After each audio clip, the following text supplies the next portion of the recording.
Welcome to Module 7, Lesson 1, Ratios, Rates, Tables, and Graphs. Today we're going to talk about how to use ratios to solve real-world ratio problems, how to take those ratios and plot them as pairs of values on the coordinate plane, how to make tables of those ratios and equivalent ratios, how to find missing values in tables, and how to use those tables to compare ratios, and then how to solve unit rate problems that involve price and constant speed. Okay? Most of this lesson is going to involve first how to set up those tables and graphs from rates and ratios. All right, so first we have students in Mr. Webster's science class, and they're doing an experiment that requires 250. So I'm going to use my boxing tool here. So 250 milliliters of distilled water for every 5 milliliters of ammonia. Okay, so it's important to note that both of these are measured in the same units, so we don't have to do any measuring there, and that it's 5 milliliters of ammonia. And here we can just worry that it's water. We don't have to worry about it being distilled in this case. Okay, so that's kind of unimportant to us. Doesn't really matter that they're in Mr. Webster's science class. Okay, that's unimportant to us. The table here shows what they need. Okay, and we are going to continue to fill it out. So we know that for 5 milliliters, they need 250 milliliters of water. So if we take that in and reduce it, okay, we can divide 5 by 2. Well, let's not divide it by 2. Let's go ahead and we can simplify that all the way down and say, okay, well, if I take 5 and divide it by 1, that gives me 1, and divided by 5, this gives me 50. That's not in my columns here, but it is given that if I take that unit rate and multiply it by 2, I get 2 milliliters of ammonia to 100 milliliters of water.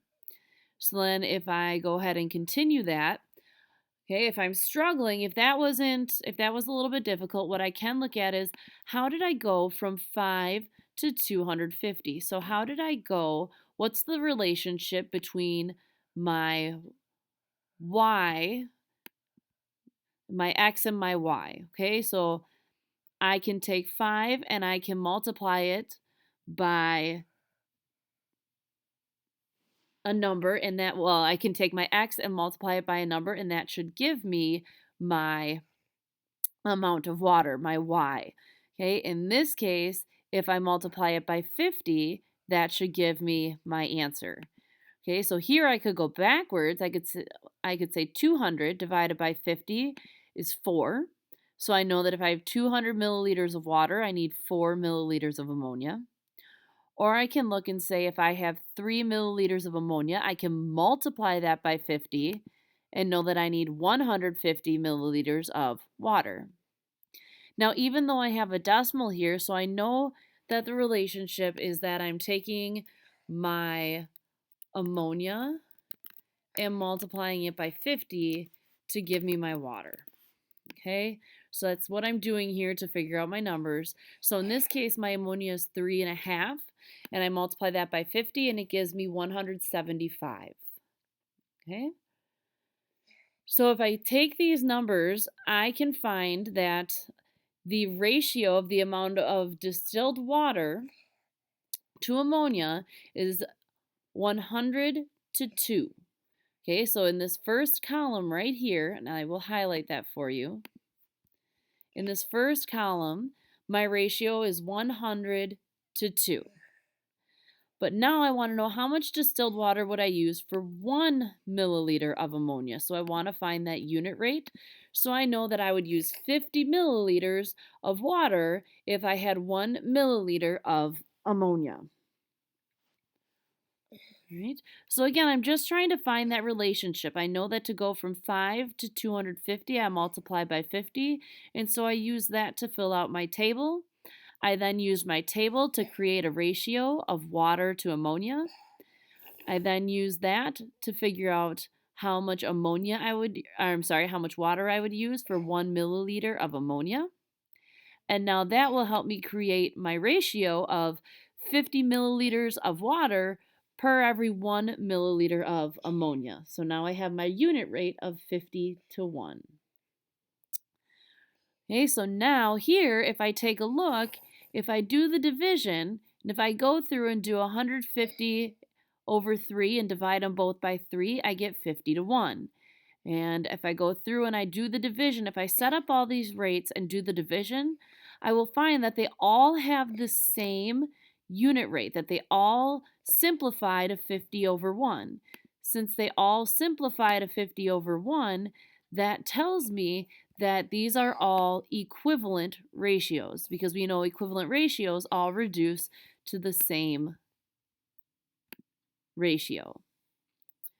Okay, so how can we use the answer to B to help us find the amount of distilled water? Well, just like we did in our table, we said if I know the amount of ammonia, I can multiply that by 50, or by 50 over 1, because they are the same. If I know the amount of ammonia, I can multiply that by 50 to find my amount of distilled water that I need. So, for example, if I have 6.5 milliliters of ammonia, if I want to know how much water to use, okay, so I want to know how much water to use, I would take 6.5 and I would multiply it by 50, and that would tell me how much water I would need to use. And then I could go up. Just because it's a decimal doesn't mean that we need to be worried about it. And I could just plug it into my calculator. 6.5 times 50. I need 325 milliliters of water. Okay. Okay, so I'm able to use that unit rate to help me figure out how much water I would need if I knew my amount of ammonia. Okay, so here we are going to complete the table, and we're going to look at what are the equivalent ratios shown in the table. Well, 100 over 2 is equal to 150 over 3, which is equal to 175 over 3.5, which is equal to 200 over 4, which is equal to 250 over 5. And we know this again because if I simplify all of these, I know that all of them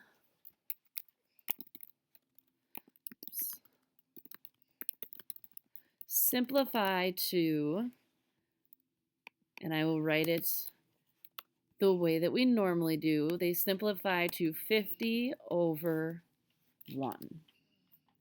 And that is how I know that they are all equivalent. Okay?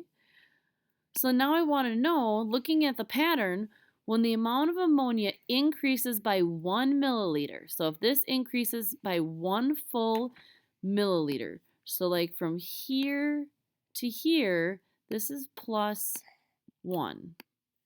When it increases by 1 full milliliter, the water increases by, well, if you look at the pattern, it increases by 50 milliliters. Oops.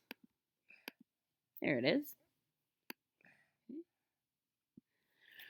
So 6 milliliters of water. So if I'm at 5, so here's another way we can look at it. We can find a pattern. So if every time I go up plus 1, my water goes up plus 50, then if I go from 5 to 6, then 250 has to go up to 300. Okay, so there's another way that we could use to have filled out our table.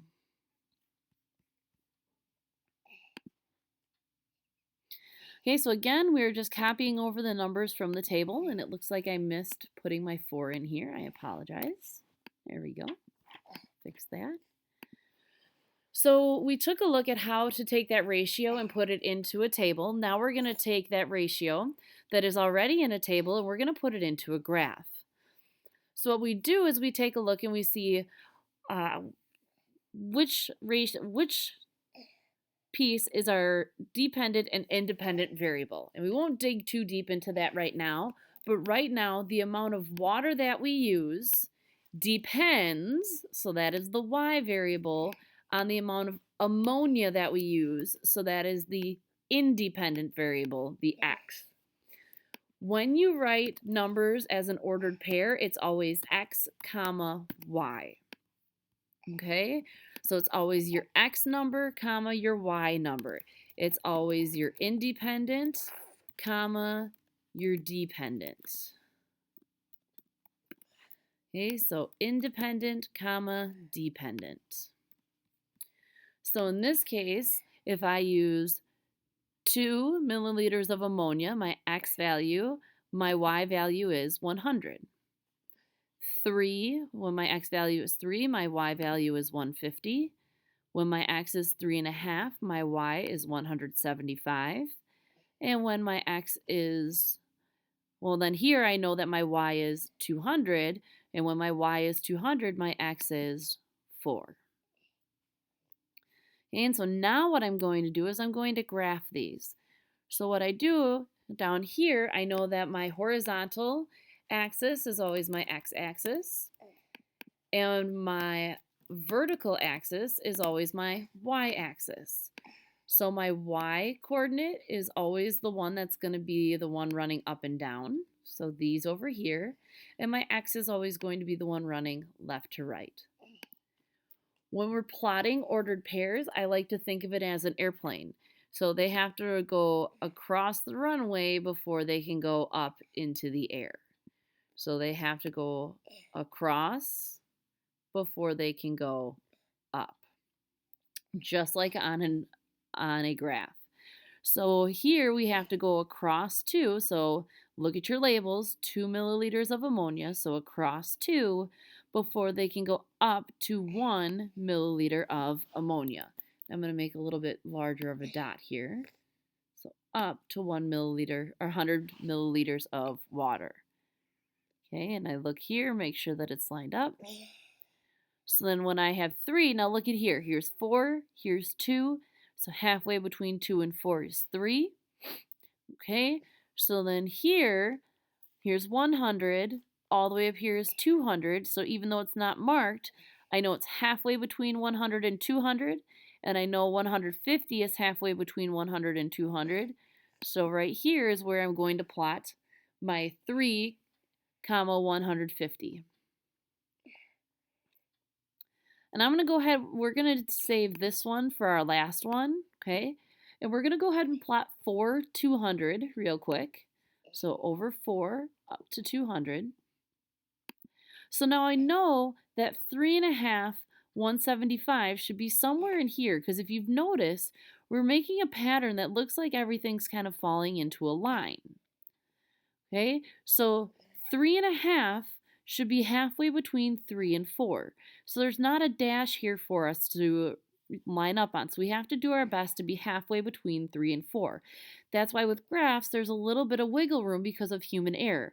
However, you need to take your time, because if you plot it way over here to the right, it's going to get marked incorrect, or your graph is going to be wrong because of the fact that you're way too far to the right. 3.5 we know is directly in between 3 and 4, so your mark should be as close to halfway between 3 and 4 as you can possibly get. Then 175. Well, 175 is going to be halfway between 150 and 200. So now I've got to be halfway between 3 and 4, so I'm going to be in here, and then halfway between 175 and halfway between 150 and 200 to get 175. I'm kind of in no man's land. I'm in the middle of nowhere. But I know that my graph is following a pattern, so I can kind of use that pattern to help me plot my point. All right, and then now I can actually connect my dots with a line. Oops, wrong line.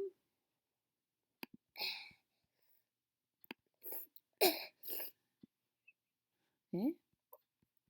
And then when I describe my graph, well, we've already said this a few times. We said that our graph looks like a line. Okay, it's following a pattern of going in a straight line. Okay, for each ordered pair that we graphed, what was the ratio of the y coordinate to the x coordinate. Okay, so the y coordinate they want on top and the x coordinate they want on bottom.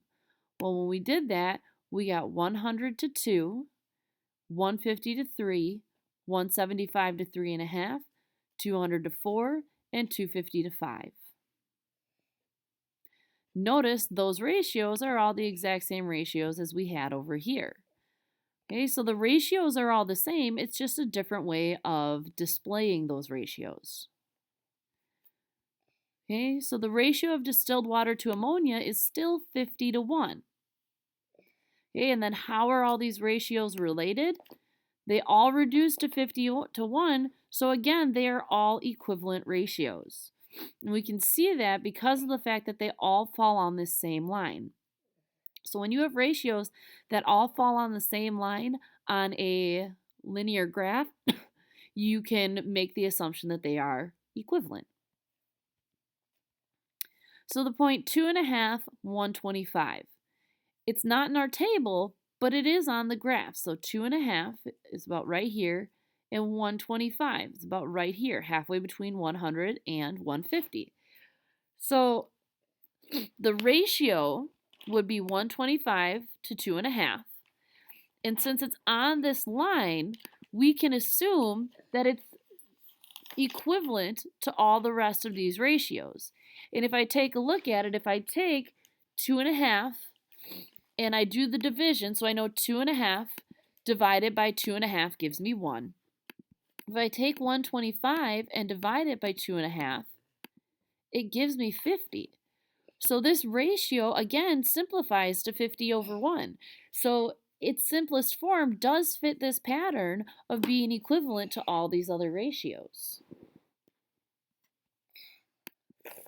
Okay, so what this means is 2.5 milliliters of ammonia will require 125 milliliters of distilled water. These aren't just random points on a graph to make a pretty picture. They're giving us information. They're telling us if you use this much ammonia, you're going to need to use this much water. Okay, so what do you think is true for every point on the graph? Well, we've said it a couple of times now. All the points that are on the line are equivalent to 50 to 1. Okay, meaning that all of the amounts of water being used, okay, so those y coordinates are the correct amounts being based on the amount of ammonia being used. So we know that if we're using this much water, and so if I'm using 200 milliliters of water and I go over to this line and I hit this line and find out, so if I'm using 200 milliliters of water and I use 4 milliliters of ammonia and I find that point on my graph, that means I used the correct mixture. If I didn't find the point on my graph, let's say I used 200 and then 5, so 200 milliliters of water and 5, so over here, right in this spot here, then I would know that I did not use the correct concoction. All right, so this is how this graph helps us display these ratios and give us another way of visualizing what this information tells us. So how can I use this graph to find the amount of distilled water to use if I use 4.5 milliliters of ammonia? Well, like we said before, what we can do is I can find 4.5 milliliters on the x-axis, so on my horizontal. I can then follow that up until I hit my line. And once I hit my line, follow that to the corresponding value on the y-axis. So I'm going to redraw my line on here because I didn't copy it over previously. Right? So I'm not going to copy down all my points, but I am going to just draw my line. So now I'm going to go to 4.5. So 4.5 is about right here, about halfway between 4 and 5. And I'm going to follow it all the way up. And when I hit the line here, okay, then what I can do is I would typically use a ruler, but since I'm on a computer and I don't have a ruler at my disposal, I'm going to use my perfectly straight line here. And I would notice that I'm halfway between 200 and 250. So that tells me that if I'm using 4.5 milliliters of water, I should use 225 milliliter. I'm sorry, 4.5 milliliters of ammonia. I should use 225 milliliters of water. So again, I can't just, find random spots on the graph. They have to fall on this line right here. So I follow it up until I hit the line. Once I hit the line, wherever I hit the line at, I follow it over and see what spot that correlates with or connects with on the other axis. All right, so now we have the Webster family who are taking an express train to Washington, D.C. The train travels at a constant speed and makes the trip in 2 hours. All right, so taking a look at this, it is important to note that it's a constant speed, and we will, talk about that a little bit more in this ongoing chapter. Really don't worry about the fact that it's the Webster family um, that much. Express train, not really. Kind of matters that it's Washington, D.C., and the only reason is because we have this picture that we have to go off of over here. Okay? So to fill out this information here, we have to use this picture because right now we only know that it is 200, that it is 2 hours. I apologize. We only know that it's 2 hours that we're working with. Well, 2 hours, but then, 2 hours to do what? Well, if I look at my picture, I see that it's 2 hours to go 120 miles. And I know that because from the problem, it tells me they're going to Washington, D.C. And in my picture, I see that this is Washington, D.C. And this is where the Websters started. So in this case, it was important to note that it was Washington, D.C. because we had to use the picture to make the connection. All right, so when we're writing our ratio, we always have to think when we're talking about speed, constant speed means they didn't slow up and they didn't slow down. So we can assume that since it was a constant speed, we can use our ratio to figure out how far they went and how fast they did it by using their rate of speed. But when we talk about rate of speed, we talked about how it's always distance over time. In this case, the distance was 120 miles in 2 hours. But we're going to want to simplify that to 60 miles in 1 hour, which gives us 60 miles per hour. Okay, then what I can do is I can take that and I can put it into a graph. So I can say in 2 hours they went 120 miles. And I can say from the unit rate in 1 hour they went 60 miles. So every 1 hour they should go 60 miles. So I can keep adding. I can say, okay, if I add 1 hour, so if I add another hour, I should add another 60 minutes. So 120 plus 60 is 180. Or I can go back. If I'm going to go for 4 times as long, so 1 times 4 is 4, then 60 times 4 is 240. Or if I add another hour, I add another 60 minutes. Okay, there's lots of different ways to look at how you can fill out this table. Okay? But again, when you're making equivalent ratios, you can only work with multiplication and division. Okay, unless you're saying 120 plus 120 and 2 plus 2. Okay. So down here, now you're going to graph the information from the table. We're going to write our information as ordered pairs. Again, the amount of time is what it is, so it's our independent, it's our x. And the distance we travel depends on the amount of time that we travel, so it's our y. So our coordinates are 2 and 120, which reduced to 1 and 60, and then 3 and 180, 4 and 240, and then 5 and 300. And then again, I can go over and graph my points. So 2 and 120. And they're already graphed for you on this one, so you don't have to worry about graphing. And then I can connect the dots. and see that they make a straight line and see that he had a constant speed and that these are all equivalent ratios. Okay? So then again, if I wanted to figure out, well, how far did he go in an hour and a half? I find 1.5 hours on my graph, which is right here, follow it up to the line, which is right here, and follow it over. Well, halfway between 120 and 160, or I'm sorry, 60 and 120 would be 90. So it took them, or they went 90 miles in 1.5 hours. There's all sorts of ways we can use this information to help us out. All right, so here's a your turn problem that you're going to try. And when you come back, we'll check out your answers. Okay, you should have found that the shower used 12 gallons of water in 3 minutes. Okay, and so that gave you your first ratio of 12 to 3, which then you could use to say, okay, well, if I had 20, then I could divide by 4 to find 5. And then I also know that my amount of water used is 4 times or the amount of time that I spent, so I could multiply by 4. So 2 times 4 is 8, 3 times 4 is 12, 3.5 times 4 was 14, and 6.5 times 4 was 26.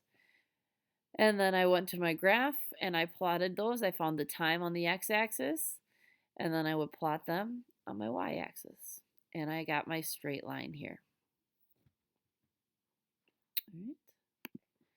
So here you have your guided practice. These problems where they are the graphs, you need to graph them and show me that they are done in class. They will not be on the electronic copy, and actually there will not be an electronic copy because of the fact that there are so many table problems. So you will show me that you have your work completed in class the next time. As always though, please be sure to, if you have any questions, to write them down or email me so we can go over them in class.